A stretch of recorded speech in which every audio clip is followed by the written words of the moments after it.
Hi, Angel. How are you? I'm great. How are you? I'm doing good. I'm so happy to have you in our second episode.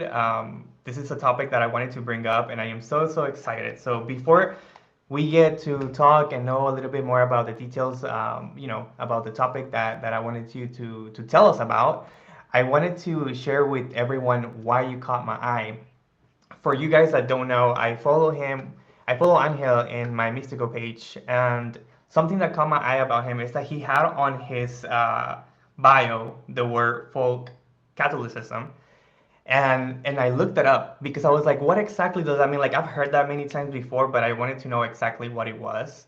And then once I realized like what exactly it meant or what I got from Google, it was something that to me like naturally it was like normal. Like this is something that I had been growing up with, but I didn't know it had a name.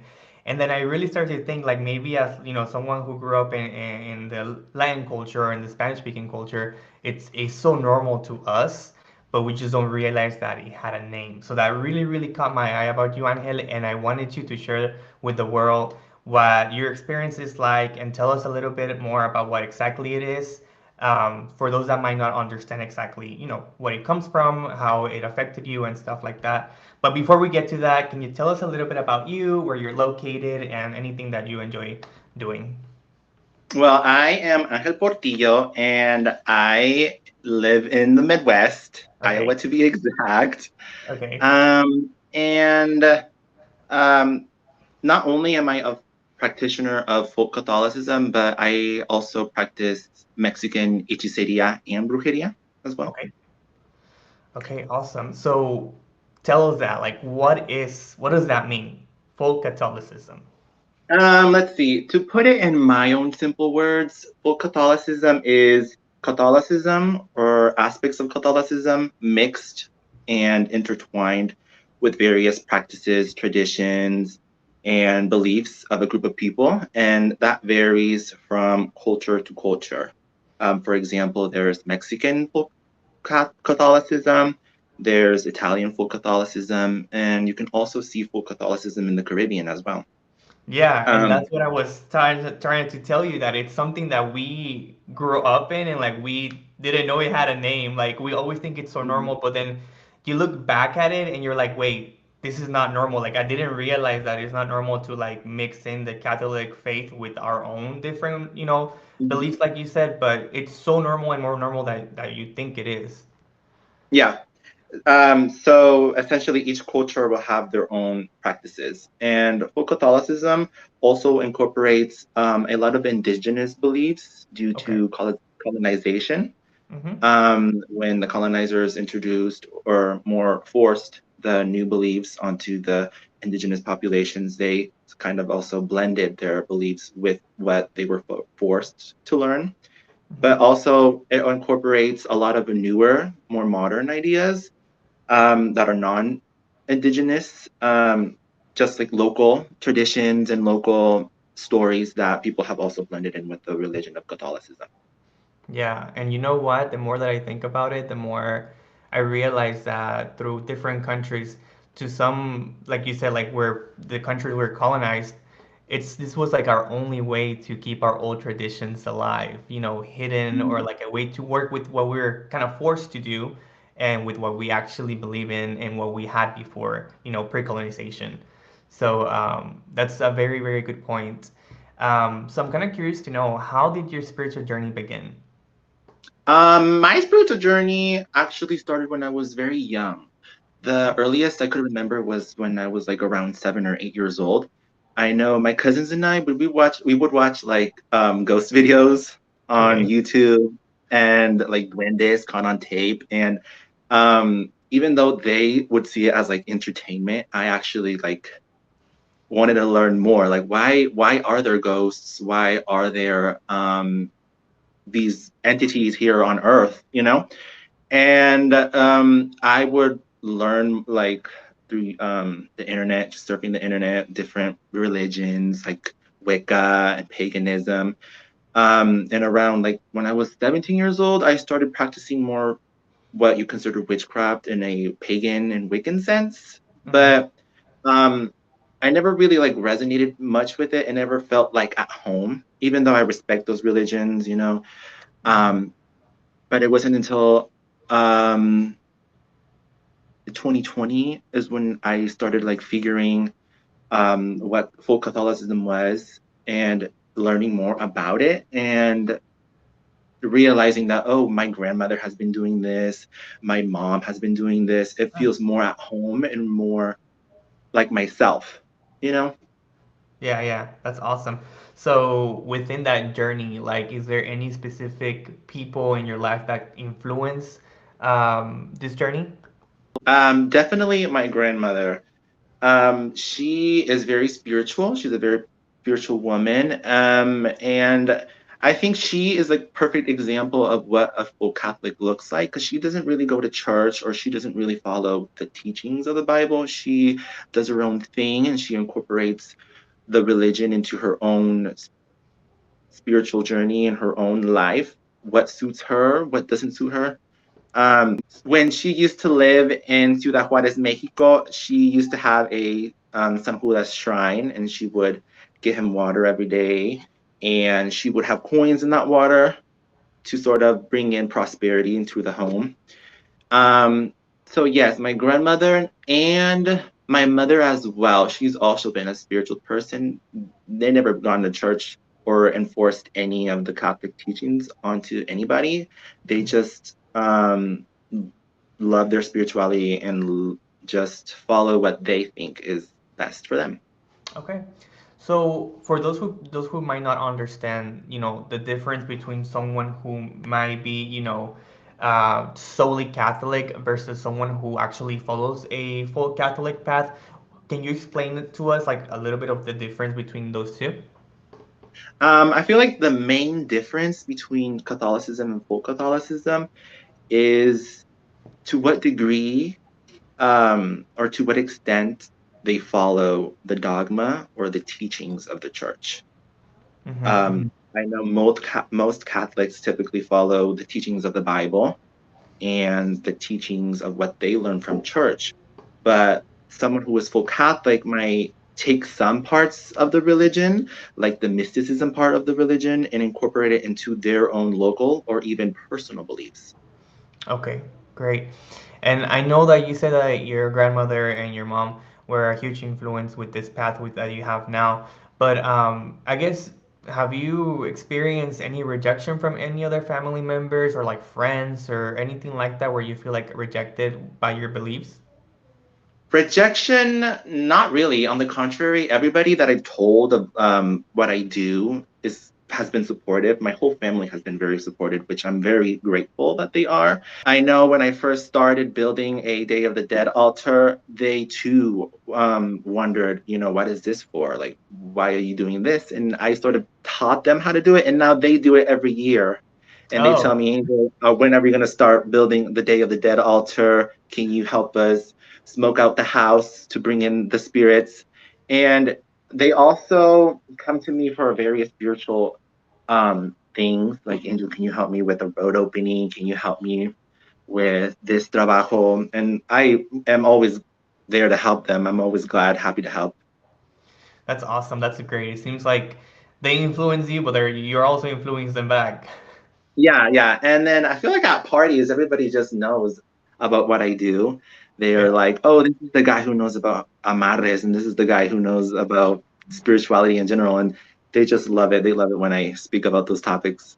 That's so funny. I'm laughing because that happens to me too, where like I'll go to a party and I don't know, people just assume that I'll know everything, and they'll ask me like the most random question like that has to do with like horoscope, like, hey, like my boyfriend's a Leo, like is that a good like match with me? And I'm like, I don't know. Yeah, I and know I don't nothing know. about It's like, horoscope specifically, but I think that's always so funny. yeah, it's sort of like also when there's like alcohol involved, we're like, oh, how spiritual do we get? Like, how spiritual can we get? And that's when the whole topic of brujeria and hechiceria just starts going Starts on, and everybody just going loves on. it. Yep, it starts it booms. So is there any advice that you would give to anyone who just like you and I like realize that this is so normal in our culture and they're like, okay, I want to have this connection again. Is there any advice that you have for anyone that doesn't have any guidance or support? I'd say start off by asking your grandparents or your family members because they will have their own practices and their own prior beliefs Hmm. of when they were probably younger or when they probably still lived in Mexico or in their home country. Asking is a very good thing to start off with. So just kind And of like going back to your like kind of keep that connection with your ancestors, see what they did, and see if it's something that you want to keep, going uh, yes, in the future. Okay. What about for people that maybe their family doesn't really align with what they want to do? What would you say would be the best thing to do in that scenario? um, ask, but not those specific family members. Okay. Like, let's see, like the lady at the Botanica, you can ask them, or the old couple you see in whatever store Mm-hmm. or coffee place, Ask, I think asking is the most important thing. Like, ask people in that culture that you're trying to learn from, Mm-hmm. because they will have their practices and their own beliefs that they will love to teach and talk about. Yeah, it's funny that you say that because I feel like a lot of times people that are starting off in their own spiritual path, they might feel like a little bit scared or intimidated to come ask. But you're right. Like I am so happy when people message me or whenever I see people going to other people and asking them their questions because we want to keep this tradition to keep going. We wanted to we want to inspire other people. Again, that's kind of like the whole point of this show. Like I want to voice our beliefs and everything, and I want people to understand. So I totally agree with you. I think asking it's the best thing that you can do. It's always ask and be curious, and there's no stupid questions when it comes to spirituality. So with that being said, within your own practice, I know that you work with different santos and spirit, but is there any spirits or santos that are special to you, and why? Yeah, I got a whole list. Okay, To tell me start about it. off, I have Margarita Catalan over here. She Okay. is a Espiritu Gitano, and for me, she has helped me a lot with self-acceptance and with my sexuality, coming to terms with my sexuality. Mm-hmm. And she means a whole lot to me. Mm-hmm. And also, I have Saint Barb right here, Saint Barbara. Santa Bárbara. I've been obsessed with her since I was a kid. The first time I learned about her, I've been obsessed with her. And usually with her, I kind of like call upon her when I'm reading for people, and I ask for her protective sword to kind of protect me from any negativity. Um, and I also have San Martin de Porres right here. He has taught me a lot of compassion. Okay. And he's my grandma's favorite as well. And obviously, La Santa Muerte was up there, and El Diablito too. Okay. I'm so curious. Tell us a little bit about El Diablito. I feel like people have like a negative connotation of that. Can you tell us a little bit about it? We want to learn. Let's see. El Diablito is um, kind of scary for some people, but Yeah, yeah, yeah. once you get to know him, it's not that bad. I know some people have him to the left of the altar, which Hmm. that was taught to me by Alexis Arredondo from City Alchemist, is to Okay. sort of like keep him away from the home and keep away any negativity away from the home. But I know El Diablito is like a padrino in a way for some people as well. You see people offering him all sorts of stuff, like tobacco and tequila, um, to sort of bring in protection, ask for money, prosperity. Once you get to know him, he's not too bad. He's not bad. Right. It's not like as scary as people. Mhm. I Yeah, feel I like think. it's the Catholic Church, the Yeah. fear of the Catholic Church. Oh, he's bad. He's bad. He's gonna cause havoc in your life, but he's not bad.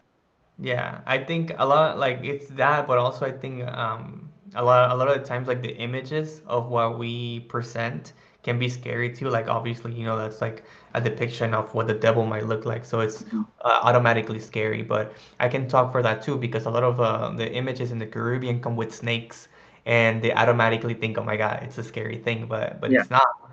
So yeah, I think that's a very important detail.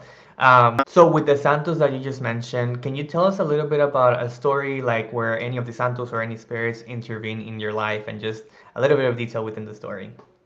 Okay, so this question I'm going to dedicate it to La Santísima Muerte.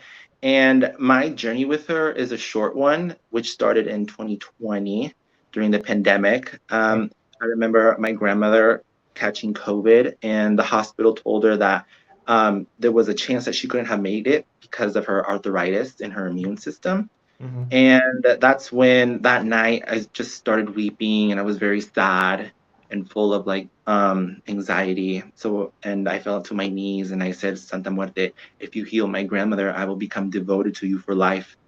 And soon after my grandma started getting better. Wow, And since then I've been with her. that's And she great. still does. She still does protect me and intervene when she needs to intervene. I remember I was supposed to go on like on this Tinder date once, and it was kind of sketch at first. And then I told her like, if it's not like safe, then do not let me go. And that night I had a dream where I was like changing, and the guy blocked me all of a sudden. And I woke up and I was getting ready, and the guy indeed blocked me. So I felt like that was Santa Muerte kind of like getting in the way and protecting me from whatever was supposed to happen. Yeah, that's so interesting, and it's I think people that are not that don't have the experience that you do or the ones that I have, it's really hard to understand how important this situations that happen to us and how much it makes a difference because it really like closes that what's it called like any possible doubtness that we might have. It just tells you, oh, it's absolutely they're absolutely in your life, and I can speak for it because just like you, I feel like I have a spirit that protects me too. Me in particular, it has to do with cemeteries. I don't know why, but there's one of my guys that doesn't like me to go to cemeteries, and this was told to me years later. I think I was like 17 or 18 at the time, and I had this reading that had nothing to do with that. It was just a random message, and the guy told me, don't go to cemeteries. Like avoid them. You're not gonna be allowed to go to cemeteries. And I was like, okay. And I never really thought about it like that day, but the day after I was like, what the heck? Like what's up with that comment about the cemeteries? And then I realized that maybe like 2 months before that, I had been trying to go to New Orleans because obviously I wanted to do like a voodoo tour. But that includes going to the cemetery. And I swear to you that I tried to go to this trip for many times, and it was always canceled because in my mind, like my if I was gonna go, I was gonna go to the cemetery. So something always happened. It was money, or it was the dates, it was something. So I was like, okay, that's that, right? But then I started thinking about my life just since I was a kid, and I realized that I've obviously had a couple of family members pass, due to age, but never have I been to the cemetery to see them get buried or to visit them. And it's always like the reason why I never go to see their burial is just I don't know. It was because of work, something got on the way, and once I clicked in my mind, I was like, holy crap! Like never in my life have I been to a cemetery. I've only been once, and that was for my grandmother whenever she passed, but that was when I was a kid. But after that, after like 2005, from now, I haven't visited a cemetery ever. So it's those situations that make you realize like, oh my god, like this is real, and they're definitely involved in my life. And sometimes like for my example, like I wonder why, like I want to know why, what's up with the cemeteries, but I think there comes a point where you're like, okay, I trust you with whatever Yeah. reason it is, and I'm just gonna let it be. So I'm sure you felt the same way. Maybe you were curious, like, okay, why? What's up with this guy that blocked me on Tinder or whatever? But sometimes we just have to just accept it and just say, okay, we just got what we wanted, which was to be protected. Yes. When you say that, makes me like realize and confirm that when you're in these practices, you're never really alone. Oh yeah, Even with somebody who faces rejection from their family, and sorry. you're good. Okay. So when somebody faces rejection in their family because of these practices, they will never be alone. They might be alone physically, but spiritually, there's always going to be somebody there to have your back. There's, Yeah. if it's either La Santa Muerte, your guardian angel, whoever, you're always going to be protected and somebody's always going to be there by your side. Yeah, yeah, absolutely. I agree. And then going back to talking about or just giving advice to people that, are kind of new in the journey and stuff like that, is there any books that you would recommend just to learn, overall like folk Catholicism or just like Mexican folk witchcraft? Definitely. The book that really started it all for me, back in 2020, when I was like feeling kind of like, yeah, I don't know, maybe this paganism and Wicca isn't really for me. When this book, Magia by Alexis Arredondo and Eric Labardo, Mm-hmm. this changed it all for me. This was what kind of like shifted my whole spiritual practice. Mm-hmm. This one and Mexican Sorcery by Laura Davila. This one's new. This one's came out, I think, this year. Yes, this year.